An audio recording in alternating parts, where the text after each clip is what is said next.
मेरे प्यारे फार्मेसी के साथीदारों, वेलकम टू कलर फार्मा। आज हम देखने वाले हैं ऑर्गेनिक केमिस्ट्री के solve question paper with explanations. मैंने ऐसे वीडियो जीपीएससी गुजरात गवर्नमेंट ने ली हुई exam senior drug inspector, assistant commissioner, joint commissioner और डेप्यूटी कमिश्नर में जो ऑर्गेनिक केमिस्ट्री के क्वेश्चन है, ऐसे 50 क्वेश्चन मुझको मिले हैं, वो कंपाइल करके मैं एक्सप्लेनेशन के साथ चलने वाला हूं। तो वीडियो थोड़ा लंबा होगा, पैशंस के साथ देखना होगा। हम चले वीडियो देखने उसके पहले जो मेरे नए साथीदार आए हैं उसको गुजारिश है कि उसको सब्सक्राइब कर दीजिए और ये बेल आइकॉन भी प्रेस कर दीजिए ताकि जब भी मैं नया वीडियो अपलोड करूं आपके तक मैं जल्द से जल्द पहुंच पाऊं। तो देखिए, तो ऑर्गेनिक केमिस्ट्री में जो टॉपिक्स आते हैं बेसिकली ये सब चैप्टर आते हैं। General organic chemistry, alkane, alkyne, alkyne, alkyl halides, alcohol and phenol, aldehyde and ketones, carboxylic acid and derivatives, benzene and its derivatives, stereoisomerism और stereochemistry, amine and its derivative और heterocyclic structure। ये जो है वो basic topics to be covered in organic chemistry है। इसमें से अभी 2021-22 में जो drug inspector, senior drug inspector, assistant commissioner, deputy commissioner और जॉइंट कमिश्नर की जो एग्जाम ली हुई थी, इसमें ये शायद 16 की करीबन 12% के करीबन आ जाएगा। एसडीआई में 12% वेटेज के क्वेश्चन आए थे ऑर्गेनिक में से, असिस्टेंट कमिश्नर में 9, डीसी में 8 और जॉइंट कमिश्नर में 8 क्वेश्चन 4% के करीबन था। ये पोर्शन कम हम नहीं गिन सकते। चलते हैं तो स्टार्ट करते हैं question first from the organic chemistry. So what is the यहाँ ये जो इंडिकेशन है ये दिखाता है कि जॉइंट कमिश्नर का क्वेश्चन है। जनरल ऑर्गेनिक केमिस्ट्री में से ये क्वेश्चन आता है, hybridisation of carbon in carbonyl group. So carbonyl group हम देखें तो इस तरह का होगा। So among this carbonyl group if we see how many sigma bonds are there, there are 3 sigma bond, 1, 2 and 3। So if we see कि यहाँ पे डबल बॉन्ड भी आता है और मेरा एक वीडियो भी है हाइब्रिडाइजेशन के पे, उसमें आप दिखोगे ना तो number of sigma bond plus number of lone pair, उसका जो सम होता है वो 3 होके आएगा। तो हम बता देंगे कि उसका हाइब्रिडाइजेशन sp2 होगा। तो उसका करेक्ट आंसर हम देख सकते हैं कि sp2 है। क्वेश्चन 2 जॉइंट कमिश्नर का ही है, जनरल ऑर्गेनिक केमिस्ट्री में से which of the following is not an example of concerted reactions. Concerted reaction उसको बोलते हैं कि जो रिएक्शन 2 स्टेप में होती है, 2 स्टेप में। आप यहां पे देख लीजिए तो हमको भी पता है कि SN1 जो रिएक्शन होती ना, 1 जो आता है वो 2 स्टेप में होती है और जहां पे 2 आता है वो 1 स्टेप में होती है। तो मैं बता दूं ये 1 स्टेप वाली रिएक्शंस को हम कॉन्सेंट्रेटेड रिएक्शंस बोलेंगे क्योंकि उसमें इंटरमीडिएट नहीं आएगा। जिसमें इंटरमीडिएट नहीं आएगा वो कॉन्सेंट्रेटेड रिएक्शन है। इसमें भी इंटरमीडिएट नहीं आएगा, इसमें भी इंटरमीडिएट नहीं आएगा। 2 स्टेप में इंटरमीडिएट आएगा। पहले स्टेप में उसमें कार्बोकैटायन फॉर्म होता है SN1 रिएक्शंस में। तो ये हमारा इंटरमीडिएट हो गया। जिसमें इंटरमीडिएट आता है उसको कॉन्सर्टेड रिएक्शंस नहीं बोला जाता। तो हमारा सही आंसर कुछ SN1 होगा। उसके बाद the addition of HCN to the carbonyl compound is example of. देखो उस टॉपिक में मैंने एक बहुत ही अच्छा वीडियो है मेरा, organic chemistry general reaction 3 minute का, वो देख लोगे तो पता चल जाएगा। ये हमारा हो गया कार्बोनाइल, ऐसा स्ट्रक्चर अल्डिहाइड और कीटोन में आता है।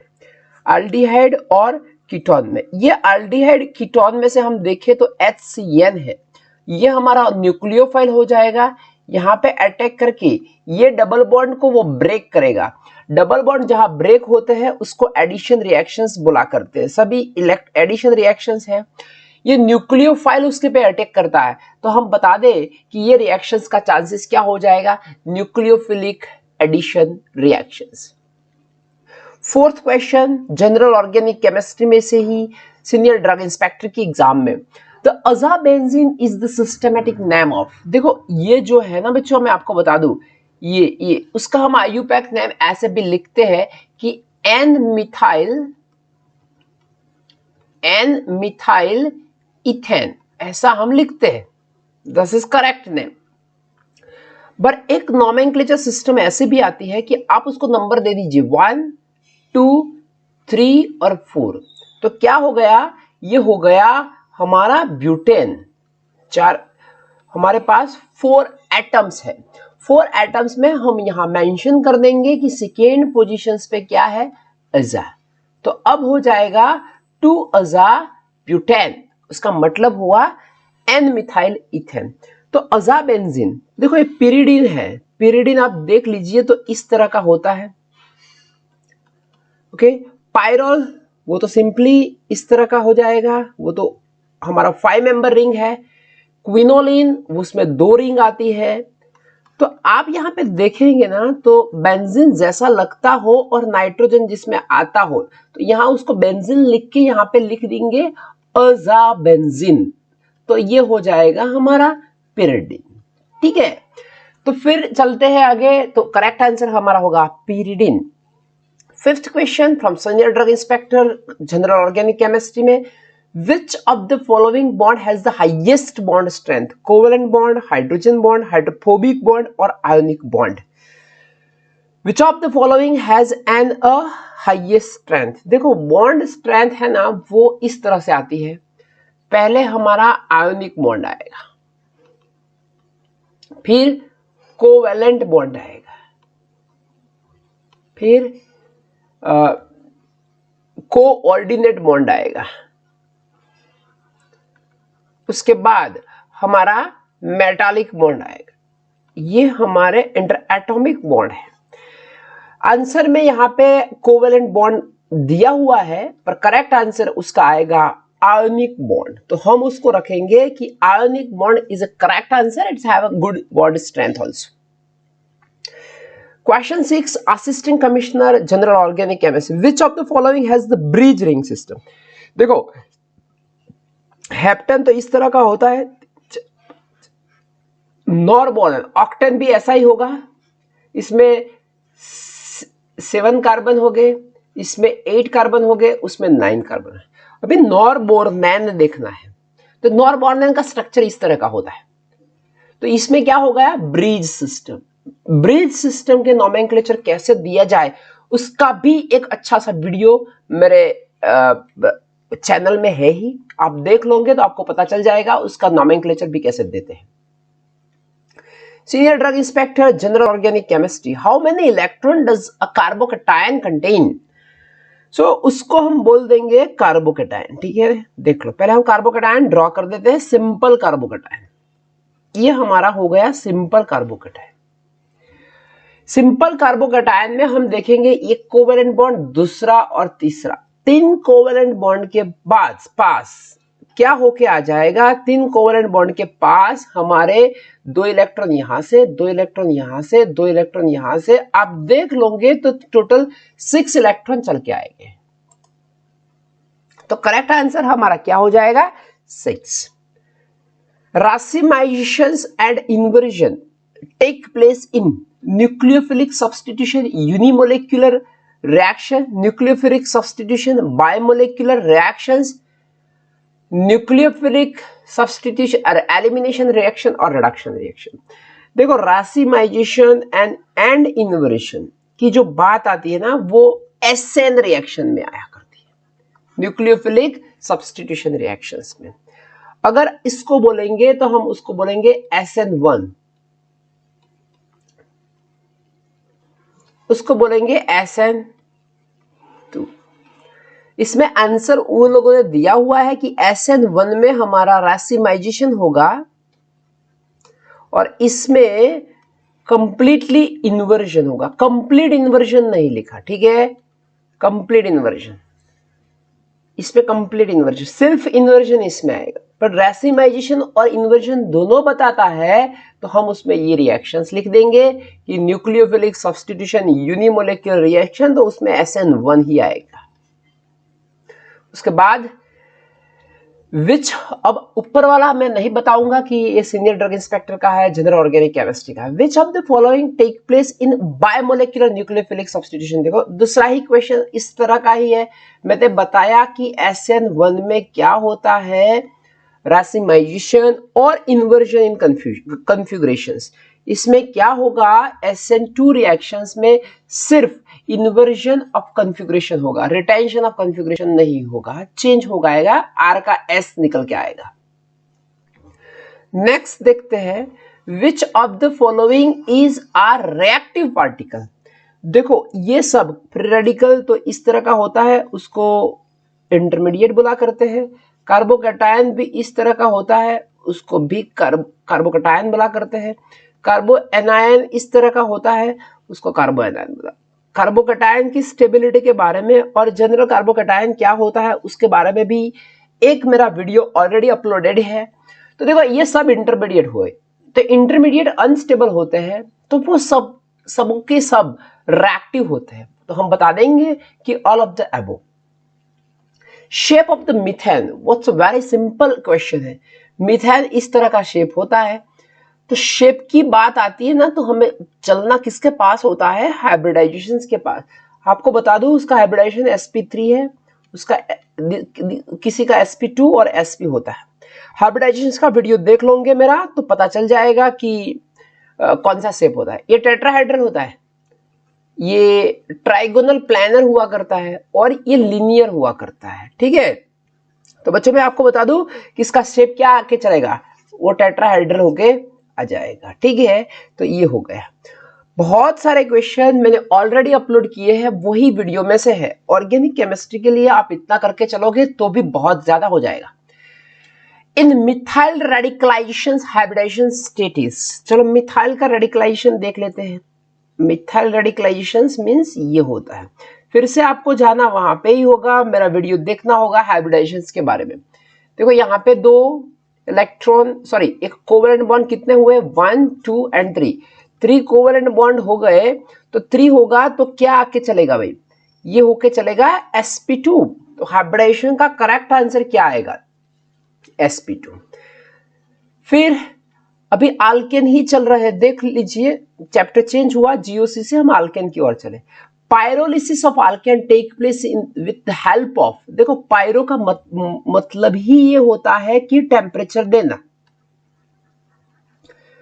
पायरोजन आपको पता होगा, हमारे बायोकेमिस्ट्री में आता है पायरोजन। वो पायरोजन क्या होता है, वो हाई टेम्परेचर पे भी स्टेबल होता है। तो पायरो में हीट आएगा तो इसमें से हीट को हम सिलेक्ट करके चलेंगे। तो ये हमारा करेक्ट आंसर हुआ।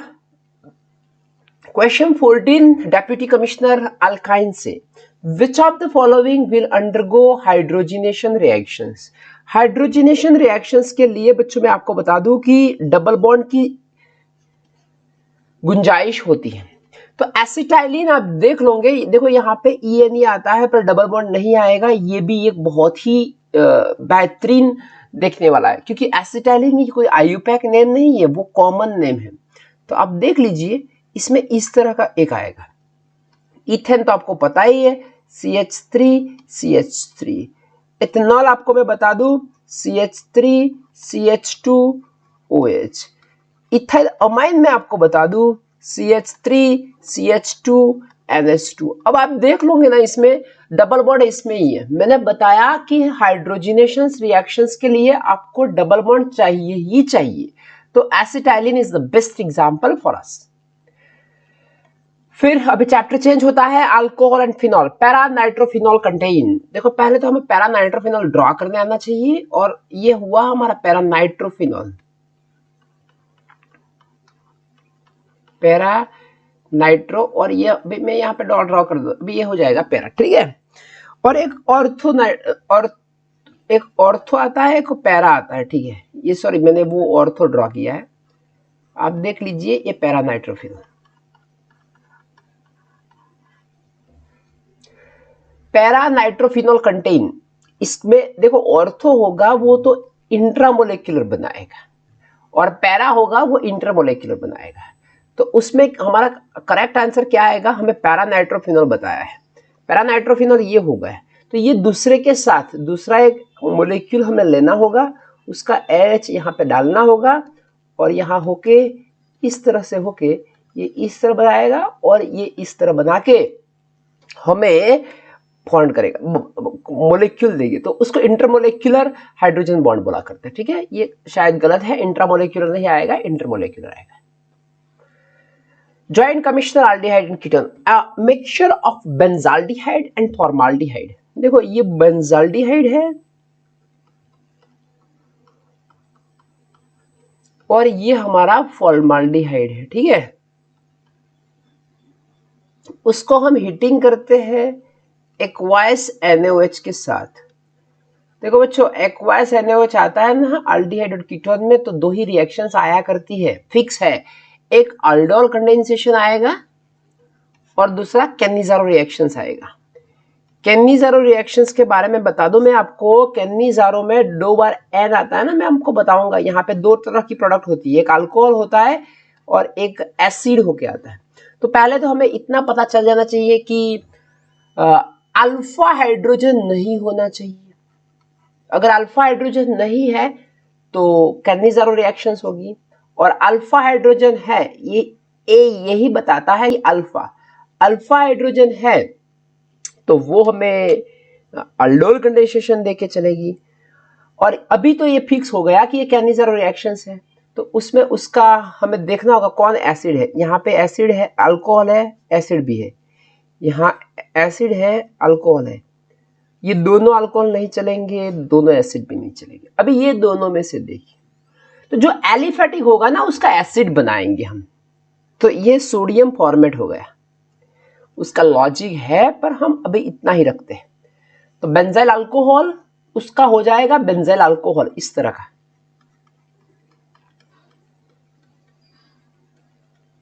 और उसका हो जाएगा CH3OH। ठीक है, तो ये हो गया, सॉरी CH3OH नहीं, फॉर्मेट मींस फॉर्मेट इस तरह का होगा, C+OON। ठीक, मैंने बताया कि इतना तो पता चल जाना चाहिए कि एक एसिड बनेगा और एक अल्कोहल निकल के आएगा।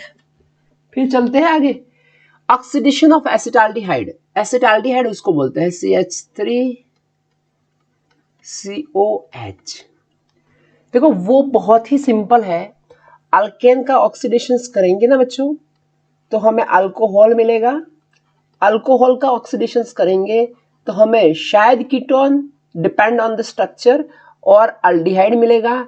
और ये दोनों का, अल्डिहाइड का इजीली होगा, कीटोन का स्ट्रेसफुली करेंगे तो एसिड मिलेगा। तो ये तो बहुत ही सिंपल हो गया। अभी अल्डिहाइड है, अल्डिहाइड का ऑक्सीडेशन कर लो, क्या निकल के आएगा, उसमें निकल के आएगा एसिड। रेस्पेक्टिवली 2 कार्बन हो गए तो कौन सा एसिड, इथेनॉइक एसिड्स। फिर अभी कार्बोक्सिलिक एसिड से चैप्टर में से है, which of the following is most acidic in nature. देख लीजिए, ये CH3COOH है, ये हमारा वाटर हो जाएगा, ये हमारा मिथनॉल होके आएगा, और ये हमारा एसीटोन हो गया आएगा। ठीक है, अब सिंपली आपको स्ट्रक्चर आते हैं, आप देख के पता चल जाएगा कि देखो इसमें COOH ग्रुप है, जिसमें COOH ग्रुप हो गए ना उसकी एसिडिटी ज्यादा ही होगी, वेरी सिंपल, तो उसकी एसिडिटी ज्यादा है। नेक्स्ट चलते हैं, तो the reactions of ethyl format, हमें पहले इथाइल फॉर्मेट ड्रॉ करना होगा। देखो ये थोड़ा बहुत इथाइल फॉर्मेट है, एक्सेसिव CH3MgI, इसके लिए एक छोटा सा वीडियो ऑर्गेनिक रिएक्शन मैकेनिज्म का आप देखोगे ना तो पता चलेगा कि ये न्यूक्लियोफाइल है, ये उसके पे अटैक करेगा, न्यूक्लियोफिलिक सब्स्टिट्यूशन रिएक्शंस निकल के आएगी और हमें क्या मिलेगा, HC+OCH3। यहाँ पे लिखा है एक्सेस, तो हमें फिर से रिएक्शंस करवानी ही होगी CH3MgI के साथ। फिर से ये होगा न्यूक्लियोफाइल, ए अटैक करेगा तो उसमें से हमें निकल के आएगा क्या, CH3COH CH3, और ये हो जाएगा हमारा, ओके ठीक है, तो ये हो गया H। तो ये कौन सा स्ट्रक्चर हुआ, ये कुछ ऐसा स्ट्रक्चर हुआ बच्चों, तो उसको क्या बोलते हैं, आइसोप्रोपाइल अल्कोहल। ठीक है, तो इस तरह का हमें कुछ आंसर मिलेगा। Benzoic acid react with the concentrated HNO3 and concentrated H2SO4 to give, देखो ये हमारा हो गया बेंजोइक एसिड। अब उसमें नाइट्रेटिंग रिएजेंट डालते हैं, कॉन्सेंट्रेटेड H2SO4 और कॉन्सेंट्रेटेड H2SO4 एंड HNO3। तो ये ऑर्थो मेटा डायरेक्टिंग है, सॉरी सिंपल मेटा डायरेक्टिंग है। तो हमें क्या मिलेगा, it's very simple, Meta nitrobenzoic acid, nitration हो जाएगा। नाइट्रेशन होके हम क्या लेके आएंगे, नाइट्रेशन होके हमें क्या मिलेगा, इस तरह का nitrobenzene, sorry nitrobenzoic acids. acid present in lemon, orange and grapes, citric acid, lactic acid, tartaric acids और acetic acids। हम बता दें लैक्टिक एसिड शायद कर्ड में हुआ करता है, साइट्रिक एसिड ज्यादातर फ्रूट्स में हुआ करते हैं, एसिड हमारा थोड़ा बहुत चिंटी के वो उसमें होता है। तो साइट्रिक एसिड वो हमारा करेक्ट आंसर होगा। कार्बोक्सिलिक एसिड में से भी ज्यादा बहुत क्वेश्चन इसमें भी है। Which of the following can have the meso structure? देखो ऑक्जेलिक एसिड्स का मैं स्ट्रक्चर बता दूं आपको, तो ये हो गया ऑक्जेलिक एसिड्स का स्ट्रक्चर। साइट्रिक एसिड्स का स्ट्रक्चर मैंने अभी आगे देखा था, बताया था। इसमें मैं आपको बता दूं, सॉरी 1 मिनट,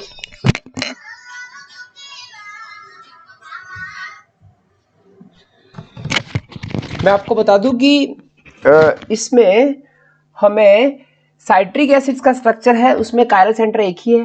अभी अब देख लेंगे टार्ट्रिक एसिड्स। ठीक है, सो टार्ट्रिक एसिड्स में आप देखोगे ना, तो उसमें 2 कायरल सेंटर है, वो रासिमाइजेशंस हमको दिया करते हैं। तो वो रासिमाइजेशंस आप देखोगे तो प्लेन ऑफ सिमेट्री इसमें आती है, देखो। तो उसमें हमें क्या मिलेगा, ये और ये सेम मिरर इमेज मिलती है। पर बच्चों उसके लिए स्ट्रक्चर आना जरूरी है। सिनामिक एसिड का तो स्ट्रक्चर आपको पता ही होगा, वो बेंजीन वाली स्टोरी आती है इसमें, और C डबल बॉन्ड COH इस तरह का। ठीक है, उसमें तो कोई कायरल सेंटर की गुंजाइश ही नहीं है। तो इसमें मेसो कंपाउंड हमारा टार्ट्रिक एसिड होके आएगा। फिर the product of the reaction of carboxylic acids and alcohol, it's very simple. Carboxylic acids, any carboxylic acid means कि COH और एनी अल्कोहल, ये कंबाइन होकर हमें क्या देंगे बच्चों, ईस्टर। ईस्टर किसका बना हुआ होता है, ईस्टर अल्कोहल और एसिड का। तो ईस्टर प्लस वाटर मिलके आएगा। ठीक है, तो उसमें करेक्ट आंसर क्या हो जाएगा हमारा, ester and water. Carboxylic acids can be reduced by, देखो ये होगा हमारा lithium aluminium hydroxide. Lithium aluminium hydroxide है, ये हाइड्रोक्साइड नहीं है, हाइड्राइड है रियलिटी में। Aluminium chloride, magnesium oxides, none of the above. ठीक है, तो इसमें हम कार्बोक्सिलिक एसिड्स है ना, वो उसका एक दूसरा ब्रदर होता है, आपको पता होगा NaBH4 भी। पर कार्बोक्सिलिक एसिड्स का रिडक्शन बहुत इजीली नहीं होता, उसके लिए स्ट्रॉन्ग रिड्यूसिंग एजेंट चाहिए, और स्ट्रॉन्ग रिड्यूसिंग एजेंट हमारा लिथियम एल्यूमिनियम हाइड्राइड होके आता है। ठीक, तो ये करेक्ट आंसर होके आएगा। देखते हैं आगे, in which of the following compound the carboxyl group is present in the side chain. देखो फिनाइल एसिटिक एसिड, उसका स्ट्रक्चर अभी नहीं है यहाँ पे, मैं आपको बता दूं, ये फिनाइल एसिटिक एसिड। ठीक है, देखो ये होगा हमारा एंथ्रानिलिक एसिड। ये जो COOH वो ग्रुप उसके स्ट्रक्चर पे ही है। ये होगा बेंजोइक एसिड, वो बेंजीन पे ही है। सैलिसिलिक एसिड वो भी बेंजीन पे ही है। अब देख लेते हैं फिनाइल एसिटिक एसिड। देखो तो फिनाइल एसिटिक एसिड है बच्चों, इसमें COOH बाहर की ओर है। बाहर की ओर मीन्स कि रिंग पर नहीं है। इसमें देखो रिंग से कनेक्टेड, रिंग से कनेक्टेड, रिंग से कनेक्टेड, ये रिंग से कनेक्टेड नहीं है, तो उसको बोलते हैं साइड चेन में। तो आंसर हो जाएगा phenyl acetic acids. Which of the following compound undergoes the sulfonation radically? Benzene, nitrobenzene, then toluene, chlorobenzene. इसमें से आपको मैं बता दूं कि जो टोल्यूइन होता है ना, उसमें फ्री रेडिकल फॉर्मेशंस के चांसेस ज्यादा होते हैं, क्योंकि वो आई प्लस वाला ग्रुप भी है, दूसरे सब एम माइनस वाले ग्रुप है। एम प्लस, एम माइनस, आई प्लस, आई माइनस क्या स्टोरी हो, उसके लिए मैंने एक इंडक्टिव इफेक्ट रेजोनेंस वाला एक वीडियो मेरे चैनल में ही अपलोड किया हुआ है। आप उसके if you go through this you get the good answer also for that. तो उसका आंसर आ जाएगा toluene. New carbon carbon bond formation, देखो Cannizzaro reactions is good for, मैंने बताया था कि कैनिज़ारो रिएक्शंस एसिड और अल्कोहल फॉर्मेशन होता है। फ्रिडल-क्राफ्ट रिएक्शंस के लिए हमें बेंजीन लेना होगा। बेंजीन में हम CH3Cl डालेंगे ड्राई LCl3 के साथ, तो हमें क्या मिल के आएगा, हमें मिल के आएगा CH3। आप देख लीजिए बच्चों, यहाँ पे कार्बन कार्बन के बीच में नया बॉन्ड फॉर्मेशन होता है। क्लेमेंसन रिडक्शन सिंपली रिडक्शन होता है, एल्डिहाइड जो होता है ना उसका कन्वर्जन अल्केन में होके आता है, तो वो क्लेमेंसन रिडक्शन होता है, तो उसमें नया बॉन्ड फॉर्मेशन नहीं होता। फ्रिडल-क्राफ्ट अल्काइलेशन हो, असाइलेशन हो, इसमें हो ही जाता है। Next, which of the following is not a polycyclic. अरे फिनांथ्रिन देख लीजिए, इसमें बहुत सारे साइकिल है। एंथ्रेसिन देख लीजिए, इसमें सॉरी ये है एंथ्रेसिन, इसमें भी बहुत सारी साइकिल है। एक्रेडिन देख लीजिए, इसमें भी साइकिल है। बेंजीन हमारी सिंगल स्ट्रक्चर वाली साइकिल है, इसको मोनोसाइक्लिक बोल देंगे। फिर विच of the following reaction is not observe with the benzene.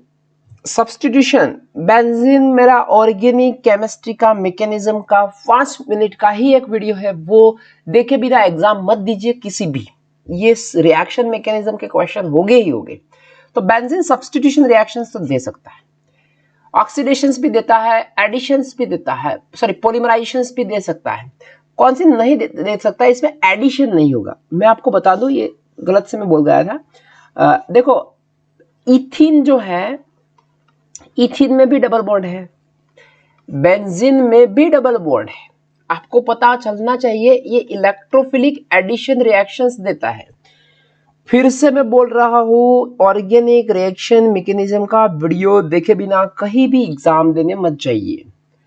ये इलेक्ट्रोफिलिक सब्स्टिट्यूशन रिएक्शंस है, ठीक है। तो ये रिएक्शन नहीं देगा, उसमें डबल बॉन्ड है ताकि भी, तो उसमें आंसर क्या आएगा, addition reactions. An inorganic compound producing an organic compound on heating in, soda lime होता है NaOH प्लस कैल्शियम ऑक्साइड्स, इसमें तो चांसेस बहुत कम है। सोडामाइड होता है NaNH2, पोटाशियम साइनाइड ये होता है KCl। यहाँ देखो, ये स्ट्रक्चर देखोगे तो भी पता चल जाएगा, कार्बन आता ही नहीं, इसमें ही कार्बन आता है। और ये फर्स्ट रिएक्शंस है कि जब पता चला था कि ऑर्गेनिक कंपाउंड भी हम सिंथेसाइज कर सकते हैं, ठीक है। तो आंसर हमारा निकल के आएगा ammonium cyanide. Which of the following is the correct statement about the aromatic hydrocarbon. देखो एरोमेटिसिटी का वीडियो भी है हमारा, वो भी देख लीजिए, वही भी इंपॉर्टेंट है। इस बार इसमें क्वेश्चन नहीं है, पर उसका क्वेश्चन हो सकता है। देखो ये हमारा हो गया बेंजीन, ये सिग्मा बॉन्ड, ये पाई बॉन्ड, ये सिग्मा बॉन्ड, ये पाई बॉन्ड, ये सिग्मा बॉन्ड, ये पाई बॉन्ड। ऐसा किस में होता है? They have only sigma? No. They have only pi? No. They have 1 sigma and 2 pi? No. They have sigma delocalised pi bond, ये होगा, सिग्मा होगा और डिलोकलाइजेशन होगा पाई बॉन्ड का। और हम ऐसा भी बता सकते हैं कि अल्टरनेटिवली सिग्मा पाई बॉन्ड होते हैं। फिर चलते हैं, तो मिक्सचर ऑफ सोडियम बेंजोएट और सोडा लाइम, मैंने बताया सोडा लाइम क्या था अभी आगे, is heated this major product obtain is, देखो कैल्शियम बेंजोएट ऐसा होता है,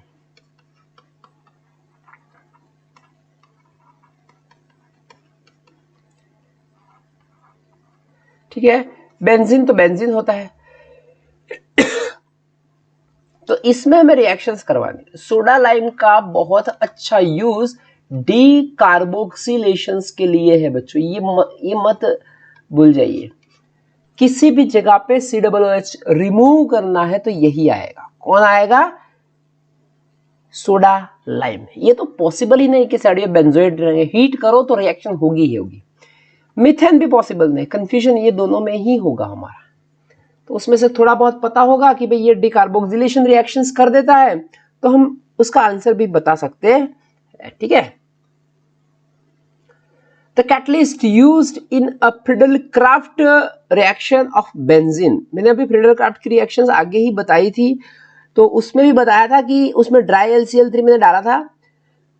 तो फिर हम बता सकते हैं कि हमारा जो ड्राई LCl3 डाला था वो कैटलिस्ट की तौर पे काम करता था। ठीक है, तो मैं आपको बता दूं कि लुईस एसिड डालना होगा।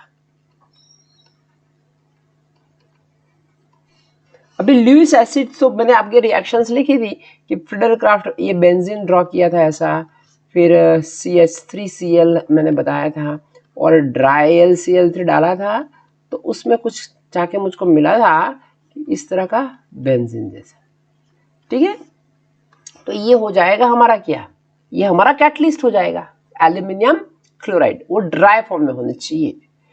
हक्कल rules is related to what? Acidity, basicity, aromaticity, reactivity. देखो एसिडिटी के लिए और बेसिसिटी के लिए लुईस, लॉरिबॉस्टेड और आर्सेनिक एसिड का कॉन्सेप्ट होता है, और ये सबको पता होता है कि Huckel rules are used for the aromaticity, और उसके बारे में भी मेरा बहुत सारे वीडियो है। मैंने देखा कि जो भी क्वेश्चन आते हैं अभी तक जितने मैंने वीडियो बनाए हैं उसमें से ही उसके आसपास से ही है, तो मेरा वीडियो देखे बिना एग्जाम मत दीजिए।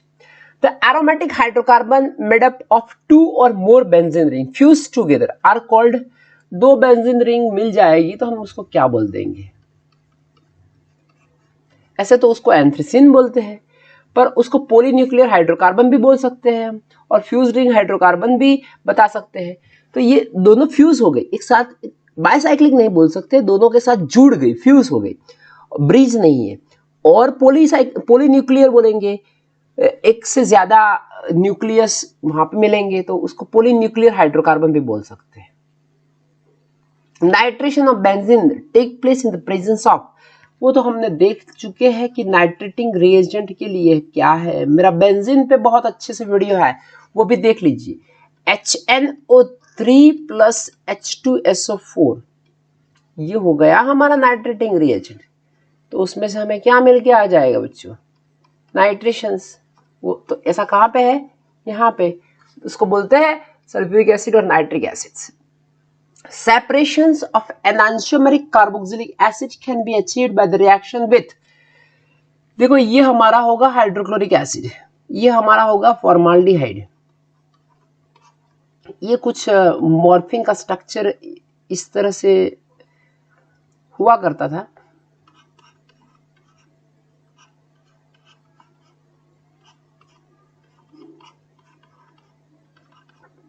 इस तरह का कुछ 1 2 3 यहाँ पे कुछ हुआ है। मुताबिक ये है कि यहाँ से फिर नाइट्रोजन आता है। मुताबिक ये है कि यहाँ पे हमारे पास कायरल सेंटर होना चाहिए सेपरेशंस के लिए। तो देख लीजिए, और डेक्स्ट्रा जो पॉलीमर्स जैसे चेन है तो कायरल सेंटर मॉर्फिन में ही है, वो हमें सेपरेशंस के लिए बहुत ही अच्छा रोल बताएगी।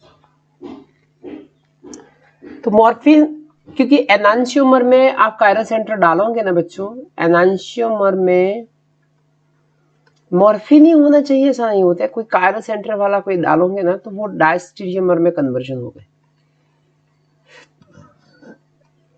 और जो ये डायस्टीरियो आइसोमर है उसको हम बहुत ही इजीली सेपरेट कर पाएंगे।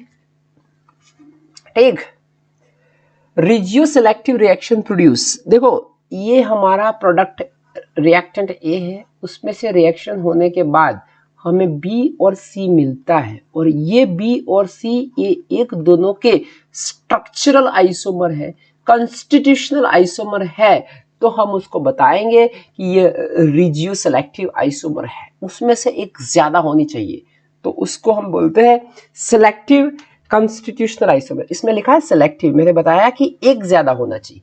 प्रोड्यूस दोनों हो गए, बी और सी दोनों प्रोड्यूस हो गए, पर ज्यादा कौन सा होगा, आइदर बी और सी, एक ही होगा।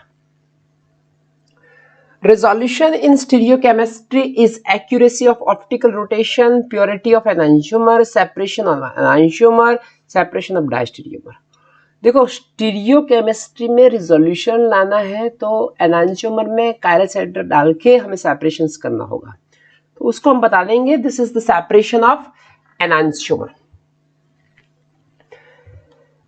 एसडीआई में stereo isomer, which of the following statement is correct. देखो हमारे पास ये दो चीज है, ये ट्रांस है और ये सीस है।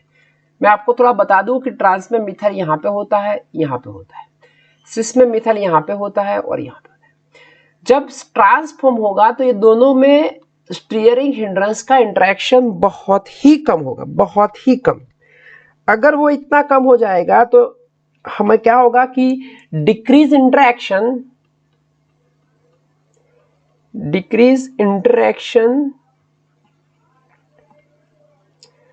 Decrease potential energy and increase stability. देखो बच्चे स्टेबिलिटी और एनर्जी एक दूसरे के साथ इनवर्सली प्रोपोर्शनल है, इसमें से हमें इनकरेक्ट फाइंड करना है। तो trans isomer are less stable दिखाया है, the trans isomer are more stable, ये सही है। cis isomer two similar group are on the same side, similar group ही होने चाहिए, ऐसा नहीं होता है, ठीक है। इस तरह इसमें आप देख लोगे तो Cl और H होगा तो भी चलेगा, ठीक।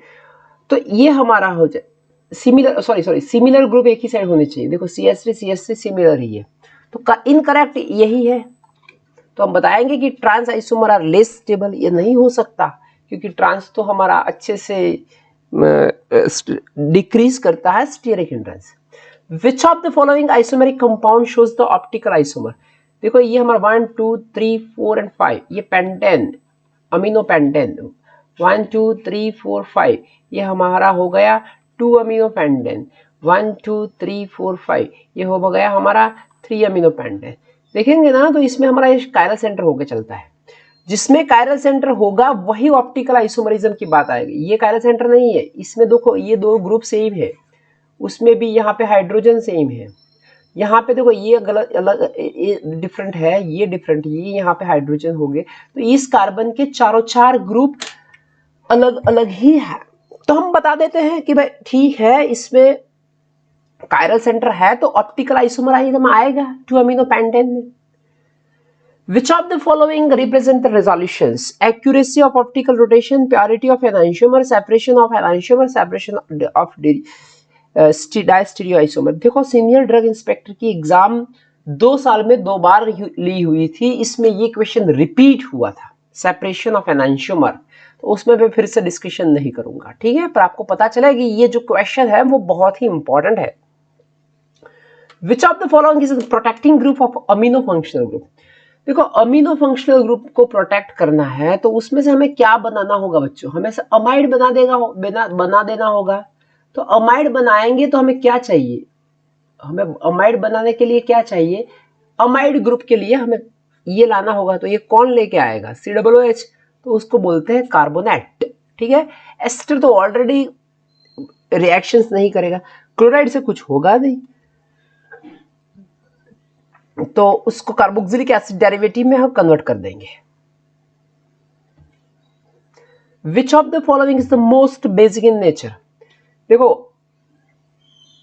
मैं आपको बता दूं सबसे ज्यादा बेसिक एलिफेटिक अमाइन होते हैं,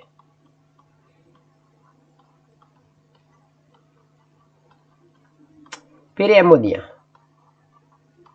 फिर एरोमेटिक अमाइन,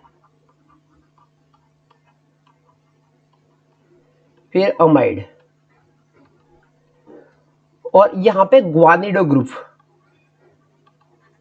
ये ग्वानिडो ग्रुप कुछ यूरिया होता है ना, यूरिया की में से ये निकाल के हम ऐसा बना सकते हैं, ठीक है, ये सबसे बेसिक होता है। देखो तो अमाइड है विच इज मोस्ट बेसिक, तो हम अमाइड है इसमें, वो तो लास्ट में है। अमाइन है तो ये रहा। मॉर्फोलिन, ये मॉर्फोलिन रिंग कुछ ऐसी आती है, देखो, ठीक है। तो वो तो कम आएगा। मेथेनामाइन, ये स्ट्रक्चर, ये मिथेनामाइन और मिथिनामाइन ये डिफरेंट है, तो ये है, इसमें नहीं होगा। तो सबसे ज्यादा कौन आके चलेगा? अमाइंस आएगा। अगर ये ऐसा होता तो वो आता, पर ये इस तरह का ही हुआ, तो हम बता देंगे कि इसमें ज्यादा बेसिक कौन है? Amines. The order of basicity in aliphatic amine, देखो मैंने यहां पे बताया कि भाई ये सबसे ज्यादा है, तो उसमें कौन ज्यादा है? टर्शरी, सेकेंडरी, प्राइमरी एंड फिर ये NH3। इतना तो पता चल जाना चाहिए कि भाई यहां से कम ही आता है। तो इसमें तो पता चल गया अभी हमको, टर्शियरी, सेकेंडरी, प्राइमरी, NH3, ठीक है। तो हम वो लिख देंगे। बेसिसिटी और एसिडिटी के क्वेश्चन बहुत ही ज्यादा होते हैं इसमें। Hoffmann degradation is used for opening the ring system. देखो ये पिरिडीन है, ये पाइपरिडीन है, क्विनोलिन है और ये मॉर्फोलिन है। ये दोनों को ब्रेक करना वो नामुमकिन जैसा ही है, क्योंकि वो दोनों एरोमेटिसिटी से स्टेबल हुई हुई, और हमें ब्रेक करके इसमें से अमाइन बनाना है, तो ये यहां से होगा। यहां इंटरफेरेंस आने का चांसेस भी ज्यादा होंगे, तो हम बोल देंगे कि हॉफमैन डिग्रेडेशन होता है अमाइड टू अमाइंस। तो ये जवाब आंसर आ जाएगा हमारा piperidine. Choose the most basic heterocyclic compound among the following structure. देखो ये फुरान हो गया, ये थायोबिन हो गया, ये पायरल हो गया। आपको थोड़ा बहुत एरोमेटिसिटी के बारे में पता होना चाहिए। तो यहाँ पे ये लॉन पेयर एरोमेटिसिटी में चल जाएगी, ये भी चल जाएगी, ये भी चल जाएगी, तो ही वो एरोमेटिक हो पाएगी। मोस्ट बेसिक कौन सा है? तो हमारे पास एक पायरोलिडिन भी है। मैं आपको पायरोलिडिन ड्रॉ करके बताता हूं। देखो ये पायरोलिडिन है, और ये जो नाइट्रोजन है ये फ्री फॉर्म में, और ये जो फ्री फॉर्म है ना वो जल्दी से इलेक्ट्रॉन दे पाएंगे, क्योंकि यहाँ पे एरोमेटिक में चले जाते हैं, यहाँ पे एरोमेटिक में चले जाते हैं, यहाँ पे एरोमेटिसिटी में चले जाते हैं, वो गुम हो जाते हैं। तो हम बता देंगे कि वो चले गए, लॉन पेयर अवेलेबल नहीं है। लॉन पेयर अवेलेबल होगी तो उसको हम बता देंगे कि ये लुईस बेस है, ठीक।